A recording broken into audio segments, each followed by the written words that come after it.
Hilchos Tumas Meis Perek Shlishi, the laws of the corpse impurity, chapter 3. A lot of today's chapter is going to be a restatement of yesterday's chapter. We're talking about different entities of the corpse that impart impurity in different ways. So of course the three main ways that a corpse imparts impurity is through direct contact, that's called maga, through carrying it, even with no contact, that's called masa, and through being under the same roof as it, which is called oyel. Yesterday, we learned a bunch of different things that are imparting in all three ways, only in some of the ways. So today the Rambam kind of puts it into a nice organized list. And then we're also going to get a little more detail on rakav. Rakav is when it's powder, desiccated powder. The whole moisture of the corpse goes away, and all you're left with is this powder, and all the conditions under which it communicates impurity. And we're also going to talk about other entities like human skin and a burnt corpse. Other things that are also connected to a corpse, but the question is on what level do they impart impurity? So let's go for it. Halacha Aleph. Elu mitamin b'maga uv'masa uv'oyel. Taking into account everything we learned yesterday, we can make a list of the following things, the entities of a corpse that communicate tuma in all three ways: touching, carrying, and the tent. Meis, first of all, the full corpse. Afilu neifel shalei niskashrei varav begidin, even if it's a stillborn, a fetus, who's not even fully developed yet. All of his limbs are not even connected fully. Ukizayis mibsar hameis, and then we have just flesh of a corpse. As long as you have an olive-sized portion, that imparts impurity at the fullest level. Ukizayis netzel, olive-sized portion of the gel substance, which a corpse turns into at a certain point of decomposition. Ve'ever min achai, ve'ever min hameis, sheyesh aleim basar karoi, a full limb from a living person or from a dead person, as long as they have the proper amount of flesh, and they're also made up of the full composition of flesh, arteries, veins, and nerves, and bone. V'hashedra, the full spinal column. V'hagulgoyles, a full skull. V'roiv binyonai, most of a human structure, which we defined yesterday as 2 shin bones and a thigh bone. V'roiv minyonai, and just the number of bones that's the majority of a person's body, which is 125 and up, because there's 248 bones, so 125 and up already qualifies as a full corpse. Additionally, any pile of bones that equals to a volume of a quarter of a kav, even if they don't make up most of the structure or most of the number, or revius dam tvusa, and a quarter of a log, or revius, about 3-4 ounces of what's called dam tvusa. Dam tvusa means soaking blood, but it basically means the blood that a person was surrounded in as he died, or that came out of him after he died. Hakol shtemesrei, a total of 12 things, 12 entities related to a corpse transmit impurity in all three ways. Halacha beis ve'elu mitamin b'mago v'masa ve'ein mitamin b'oyel. The following things only transmit impurity in 2 out of the 3 ways. Which 2? Touching and carrying. They do not impart impurity from a tent, and the reasoning is because tents, the tuma of oyel is only reserved for a complete corpse, or at least what's called a halachically complete corpse. Once you're not a complete corpse, you're missing part of those elements, you only have 2, not 3. And that is, Ever min achai, shechasar b'sarei, ve'ein bay lahale sarucha, a full limb from a living person, but some of the meat came off to the point that there's not enough meat to regenerate. Ve'ever min hameis, and a full limb from a dead body, shechasar b'sarei, oy atzmai. That's the classic text here in the Rambam, that it's either lacking flesh or bone, v'loy nishar basar kedei lahale sarucha, without enough flesh to regenerate. So if you read this simply, it sounds like whether the flesh or the bone came off, and there isn't enough meat to regenerate, then it takes away the tumah of oil. But the truth is, we learned yesterday that once the bone is missing, even if there is enough flesh to regenerate, then it loses the power of tumas oil. And that's actually the next line. The next line says, Oisha chasar ha'etzem, afal pi sheyesh alav basar kedei lahale sarucha. Or the bone is missing, even if there is enough flesh to regenerate. Therefore, the Kesef Mishnah writes that the proper version of the Rambam should be, in the last line, shechasar b'sarei v'loy atzmai. It's missing flesh and not any bone. The bone is intact, it's only missing flesh. Then, if there isn't enough flesh to regenerate, then it loses the power of oil. But once the bone is missing, even if there is enough flesh to regenerate, then the tumah of oil also goes away. The hashedra shechasra ve'ein barei va'atzamas. The spinal column, it's missing a vertebrae. Now, the fact that it's missing part of the vertebrae doesn't get you out of tumas oil yet, because there might still be a quarter of a kav left of bones. So if the spinal column is missing and there's not a quarter of a kav left of bones, then you're out of tumas oil. You only have maga and masa. Also, if you have a skull that's missing a significant amount and it still doesn't equal to a quarter of a kav, then also just maga and masa. And any bone, even if it's as small as a barley corn, that already is transmitting tumah by touching and carrying. And the last two things we learned about yesterday, all of the globe essentially, all the lands outside of Israel, and a field even in Israel where you lost a grave, it's been plowed up, and now you don't know where the bones are. Hakil Sheva, that's a total of 7 things that only have maga and masa and not oyel. Halacha Gimel, let's see other things that also only have 2 elements of the 3 of Tumas Meis. But before it was just maga and masa, now we're going to get 2 other ones. Hagirlil v'hadoifek, makeshift covers and supports for a grave. That's the Rambam's interpretation.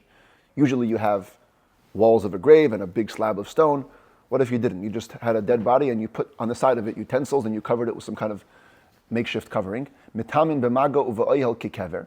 They do transmit impurity with touching and with a tent. That means if you're in the same room as this, you become impure. Ve'enan mitamin b'masa, but not through carrying. Special law. Harakov, and this is going to be a big focus today, rakav is the powder that remains. If a skeleton decomposes and there's no moisture left, mitame b'masa uve'oyel ve'enem mitame b'maga. Yesterday we said you can carry it and become impure. You can be in the same room as it and become impure, but you cannot touch it and become impure. Because touching requires that you actually directly contact the entirety of the thing, and it's a bunch of particles, you can't touch it all. Tumas reiva atzamais be'oyel. Now the Rambam returns to this, the reiva atzamais, the quarter of a kav of bones. The fact that it transmits impurity even through a tent. The tumas revi is dam, and the impurity of a quarter of a log of blood. The tumas aver she'en alav basar karoi, and the impurity of a limb that doesn't have enough flesh. Bein min ameis, bein min achai, whether it's alive or dead. Yirah li, it seems to me, says the Rambam, even though I put it in the same class as the other things, but actually shekulan tumasan einan din Torah. These 4 things do not impart impurity by biblical law. Shahadei einan nazir megaleach alein kamesha bi'arnu b'nazirus. How do I know? Because these elements of corpse impurity, if a Nazirite would come in contact with them, he wouldn't have to shave, meaning he wouldn't have to end his term, as we explained in the laws of Nazirite. And therefore, by consequence, if a Kohen reaches that sort of impurity and he goes into the temple, he's not liable for entering the temple forbiddenly, because that's linked. The Rambam links going into the Beis HaMikdash with whatever a Nazirite has to shave for. Whereas if you're impure by a biblical law, you would be liable for entering the temple. Therefore I say, says the Rambam, any impurity from a corpse which would not cause a Nazirite to shave, is not biblical, and therefore these 4 things, the quarter of a kav of bones, the quarter of a log of blood, and the limb missing flesh, is not biblical, it's only rabbinic. The Rambam only says the word oyel by the Reiva Atzamos, implying that maga and masa is min Torah, but he doesn't talk about the other 3. If it's only the oyel element or the other 2 parts. I have to look into that a little more. Okay, let's go to halacha dalet. This returns us to rakav, to the powder. And we're going to get a whole bunch of conditions. Let's put up this slide better. 6 conditions in order for rakav to be fully impure. Ein rekav hameis metame. The desiccated powder, the dry powder of a corpse, does not transmit impurity. Ad sheyikaver orim, until A, he's buried naked. He has to be unclothed. Be'orim shel shayish or shel zchuchis v'chayetze behen. Secondly, he has to be buried in a marble or glass coffin or something like that. The point is the material is not perishable. I actually looked this up. People do this till today. They have these marble coffins, and this is a glass coffin. They actually call it a clear view casket, where you can just see everything that's going on. They like to bury it in a glass casket. Now, today, of course, today as Jews we bury only in wood for other reasons. But in the context of rakav, in the context of this powder, it would have to have been buried in something like this, because then you can trace the powder fully to the corpse. Otherwise, if it's wood or some other perishable material, maybe the powder you're holding is not fully corpse. Maybe it's coming from the material that decomposed as well. So that's the second condition. It has to be a non-perishable coffin. V'yiyeh kulei shalem, and also the corpse has to have been complete.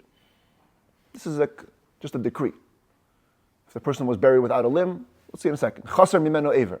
If he's missing a limb, or he was buried with his clothes, not fully naked. Oy ba'arein shel eitz oy shel matches, or a coffin of wood or metal, ein rekavei tameh. I can't say that his powder is going to be impure. Because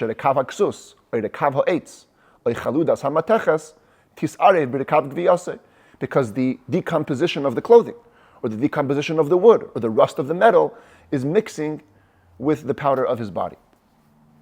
However, the Rambam says, if you have powder which does transmit impurity, and only a tiny bit of natural dirt was mixed into it, that will stay impure. And we'll see tomorrow a little more about this. But a little bit of dirt is okay to mix in. Another condition, the whole decree of this powder was only said about somebody that dies natural death. That's number 4, the condition. A person who was murdered doesn't have the law of rakav. Halacha hey, another condition. If they buried 2 people together. These are things that we don't really do typically, but if it happened. Or they cut his hair or his nails and they buried them with him. Or tragically they buried a pregnant woman with her fetus inside. These do not have rakav. Because rakav, that's number 5, has to be from somebody who's buried alone. Any type of other togetherness, another person, another entity, but the baby no rakav. Doesn't matter. For this law, the baby is considered to be a separate entity. Halacha vav, the 6th condition. Tachan hameis ad shenasa rakav. God forbid, somebody ground a dead body until it became powder. Einei metame, it doesn't transmit impurity. Ad sheyarkiv me'elav. It has to come from natural decomposition, not human intervention. Halacha zayin tchanoi kuloi vihi nichoi ad sheyarkiv. Got to address all cases. Person grinds a corpse and then leaves the ground material until it decomposes on its own with no more moisture. A person decomposed even partially while he was alive. Some kind of degenerative disease. It happens. And then by the time he died, the rest of his body decomposed. There is a suffix, now we're in a doubt whether this powder that comes from a combination of life and death, does that transmit impurity? And therefore, if a person becomes impure by coming into contact with a cupful of this rakav, he is impure out of doubt. Halacha ches. Let's say you have, remember, the amount that makes you impure is a double handful. So you have this much plus more.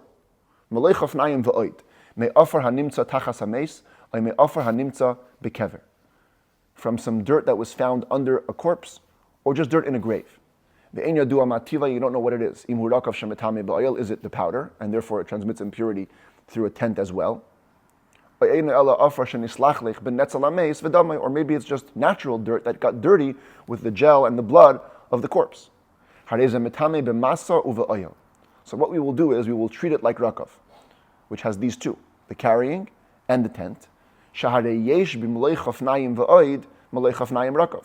you're not dealing with just the basic amount of the malay chafnaim. You have more. Since you have more, we can assume that whatever the more is, that's the foreign entities, and you actually end up with a double handful of rakav. The Yira at least says the Rambam, however, it seems to me, since it's somewhat of a doubt, this is also only rabbinically imposed impurity, not biblical. Halacha tes hameis shenisraf v'shilde kayemes. If a corpse was, God forbid, burnt, but the skeleton remains, meaning the spine and the ribs are still noticeable. That's considered a complete corpse, and it imparts impurity like a complete corpse. Needless to say, if it was simply scorched, not fully burnt. But if it was so burnt, the form of its shape was completely disturbed, tahar, then it's pure. This was very tragically by October 7th, many of the bodies were identified in this way. So this is, it's no longer called a guf meis, a dead body. A dead body retains somewhat of a form of a body. Once it's no longer in the form of a body, so it doesn't impart impurity like a corpse at all. V'chein shafir merukam. So too a shafir merukam. What is shafir merukam? Shafir merukam is an embryo in its earliest stages of development. You can't even call it a full embryo in a way. And it was emitted by a miscarriage, shetrafai b'mayim, and you mix it into water, tahar, it's now pure. Because its form was destroyed, and there's no more identity of this being. Halacha Yud, Psar hameis shenifrach v'nasa kekemach. Flesh from a dead body that crumbled and became like flour. Now, here the commentaries say it doesn't mean that it actually crumbled. It means it became so dry that if you would touch it, it would crumble. Tahar, that's pure. V'chein efer hasrufin, ash from those that are cremated. Tahar is pure. V'chein ha'teloim ha'nehevin mibsar hameis, worms that are generated from the flesh of a corpse, bein chayim, bein mesim, whether they're discovered alive or dead, tahirim, they are pure. Kvar bi'arnu, we already explained, shahamoyach kebasar b'chol makom, marrow is like flesh in any place, bein b'meis, bein b'nevela b'sheretz, whether it's a human corpse or an animal corpse or a rodent corpse, doesn't make a difference. Marrow in a bone is like flesh of a corpse. Halacha Yud Aleph, oir ha'adam kibsare. Human skin is considered like human flesh. But if it was processed, somebody flayed the skin off a human and processed it into whatever, some kind of a material, or tread upon it enough time to become processed. This is what the Nazis did. Yeah. It becomes pure, biblically. Every Yom Kippur we talk about this. Rabbi Yishmael, the high priest, his skin was flayed by the Roman government. But once the skin turns into another entity, it's pure biblically. However, the rabbi said that it still imparts impurity at the level of an olive-sized portion, like flesh. As a decree, not to let people get used to. It's disgusting. You take human skin and you process it and use it. Stay away from it. So we don't want to get people into that custom. So the rabbi said, you know what, it's always going to be impure like flesh of a dead body. Halacha Yud Beis, oir haba keneged panav shel adam kisheyivalit.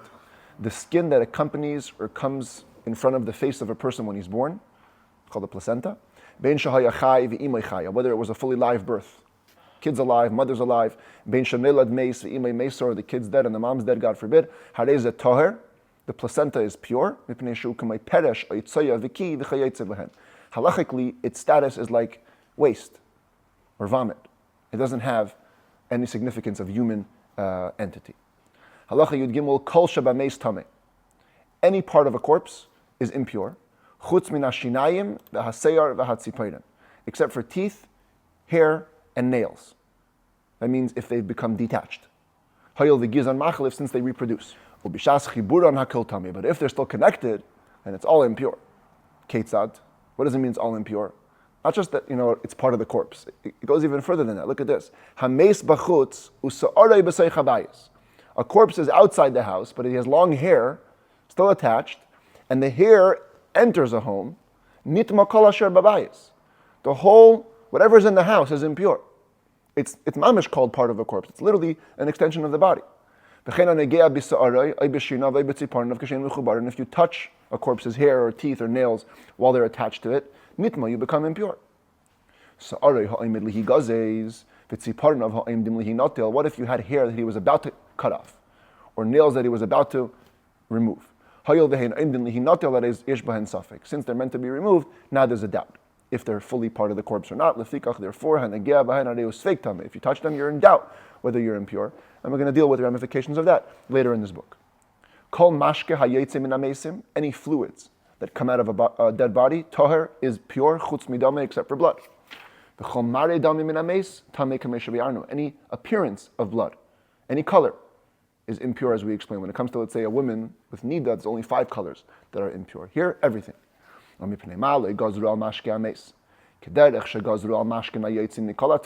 Rambam asks a question. We're going to learn later that if anything becomes impure and it produces a liquid, the liquid is also impure. So why wouldn't we say the same about a dead body? It emits fluids. The fluid should be impure. Meis, says the Rambam, because a dead body, hakil b'delin mimeno. Everybody anyways is somewhat removed from it. They don't want to get close to it. Lo gazru al mashko, so they didn't see a need to decree that there should be a decree over the liquids. Let's say if it's food, right, or an apple, if apple juice, now the juice has to become declared as tummy, because no one's going to go away from an apple necessarily. But with a dead body, anyways, everyone's withdrawing from them. Halacha Yadalid, kaved sheni moicha, liver that disintegrated, metama b'revius, imparts impurity at the level of a quarter of a log, like blood. Kadam nikpa, because we treat a liver as congealed blood. Dam katan sheyatza kulai, if a child lost all of his blood, im ein b'revius tar, if the total blood doesn't make up a quarter of a log, you're still pure. Afal pishu called dam shaba, even though it's the entirety of the blood, because blood doesn't work by volume; it works by this measurement of revius. If it's a revius, it's impure, not pure. Tesvav ve'eluim chasru kol shehu tahirim. Talking about that, here's a good way to remember it. The following is the list of things that if they're lacking even the smallest amount, they become pure. Revius dam, a quarter of a log of blood, because it has to be that. Once it's less, it's no longer impure. The etzem kisaira, a bone the size of a barley corn. That's the minimum size. Once it's less than a barley corn, pure. Ukazayis basar, olive-sized portion of a dead corpse. Same thing. Less than an olive-sized portion, it's pure. Ukazayis netzel, the olive-sized portion of the gel. Umalechafnayim rakav, the double handful of the powder. The ever min achai, shechaser me'atzmai kol shehu. And the limb from a live person that is missing even the tiniest amount of bone, all of these become totally pure because their size was established as a minimum. And therefore, once you cross that threshold, you're pure.